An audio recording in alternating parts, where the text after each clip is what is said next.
আসসালামু আলাইকুম গাইস, আশা করি ভালো আছেন। আমি আপনাদের প্রবাসে ভালো আছি। বুলেন থেকে সবুজ বলছি।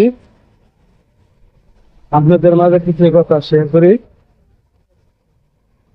প্রত্যেকটা প্রবাসী জানে যে প্রবাসে কতটা কষ্ট থাকতে হয়। হাজার হাজার মায়ের ছেলে প্রবাসে পড়ে আছে। স্বপ্নে সবার একটা স্বপ্ন থাকে, দেশে যে একটা বাড়ি করবে। স্বপ্ন থাকে সবাই, দেশে যে একটা বিভিন্ন একটা বিজনেস করবে। এই স্বপ্নটা তাদের পুরো হয় না। কিসের হয় না জানেন?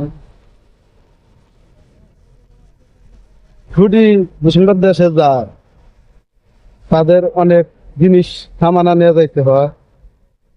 না নিয়ে যায় তাহলে এর মন মত রক্ষা করা যায় না, এর মন পাওয়া যায় না। যাই, প্রত্যেকটা প্রবাসী আমি বলতে চাই, আপনারা দেশে যদি যান, কার কি চাহিদা ফ্যামিলি সকলের কাছে যাই না, কি লাগবে সেটা নিয়ে যাবেন। আর যদি না নিয়ে যান, আমার মতো ভোগান্তিতে পড়বেন। আমি এই ভোগান্তিতে পড়ছিলাম, বাস্তব যেটা সেটাই বললাম আপনাদের মাঝে। এই কথাটা কতটুকু বলতে পারলাম, যদি ভালো লাগে অবশ্যই শেয়ার করে অন্য কথা সুযোগ করে দিবেন।